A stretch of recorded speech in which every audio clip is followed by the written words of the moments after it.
Hello and welcome to Mic Etiquette 101. So if we're going to be using just a standard iPhone or Android device and just using the built-in microphone and the phone, this is what we're going to do. If you notice on the form, it will have shown you the location of the microphones. You have typically two. You have one at the top of the device and then one or two at the bottom of the device. On both the Android devices and the iPhone devices, the main microphone will be located at the bottom. So where the power plug-in typically is, you're going to use a microphone down here. So when we record, you don't want to hold it because anytime you move or bump it, vibrations on the device can be picked up by the microphone.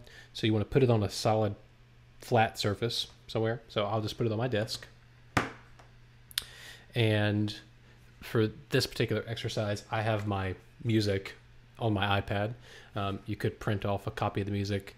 I would advise maybe against that if at all possible, because if you make noises while you're turning the paper pages, that will be picked up on your microphone. So all I'll do now is I will open up the audio file on my computer, and I'll hit play. Actually, before I hit play, I'll take the app on the phone that I'm going to be recording to. I'll turn on the app and I'll hit record. It doesn't matter if I have 20 seconds worth of dead time at the beginning or an entire conversation recorded at the beginning. Point is, the phone or the device that's going to be capturing your audio needs to be turned on and recording first. So we'll turn this on, and then I will play the audio from the Dropbox file that we downloaded that has the accompaniment track on it. I'll play that, and it's going to be playing through my headphones. And while it's playing through my headphones, I'm going to be reading my music, and I'm going to maintain about, I guess this is about 1.5 to 2 foot proximity between myself and the microphone. Ideally, if my mouth was at level with the mic, that'd be great. But again, that's, ideal. It's okay if it's down a little bit. Now the music is going to be playing, and you're good to go. Make sure you don't put something in front of the microphone while you're recording. If you're going to look at your music, look at it to the side while still angling your mouth towards the microphone. Those are the biggest things. And as soon as you have finished at the end of the song, you finish the recording, give yourself a few seconds of silence. That way there's a little bit of wiggle room, and it doesn't abruptly cut off, because when you stop a recording, that also makes a noise on the device. So we don't want you to go off click.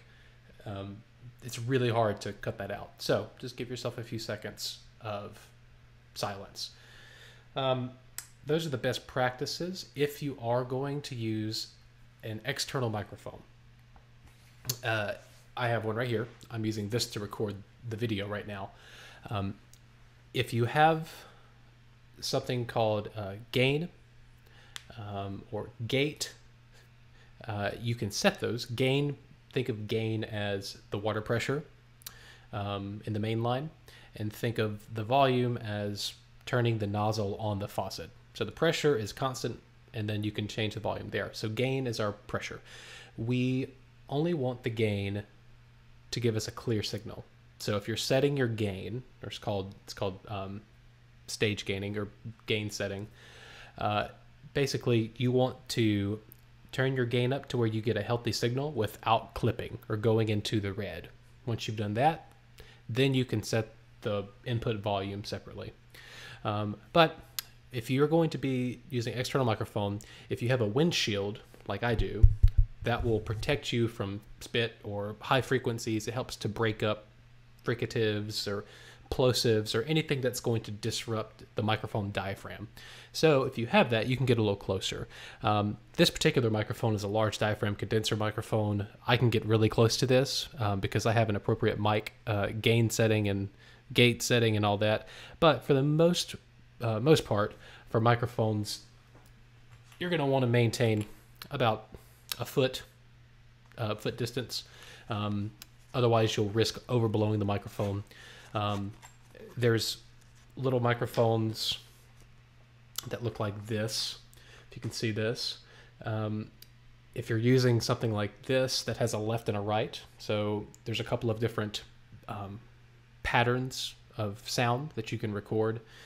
If you have left and right sounds, or omnidirectional, or cardioid being just a little bubble in the front, you can have different, you can be around the microphone at different angles and different lengths and whatnot. But overarching theme is don't get much closer than this, about two hand distance from the microphone. And the same thing about earlier, don't impede anything or put anything between you and the microphone. Always aim towards the mic. So you're gonna have to cheat while you're looking at your music and still turn towards the microphone to maintain. The biggest thing, whether you're using external microphone or your internal built-in, is you want the proximity from your mouth to the microphone to maintain the same distance. So we don't want you moving back and forth or farther away and closer to it. That is, for those of you who know mic technique for live performance, you can do things like that. But in studio, we want you to maintain consistency as much as possible. That's the biggest things I can think of right now. If anything else, I'll send things your way. Thank you very much.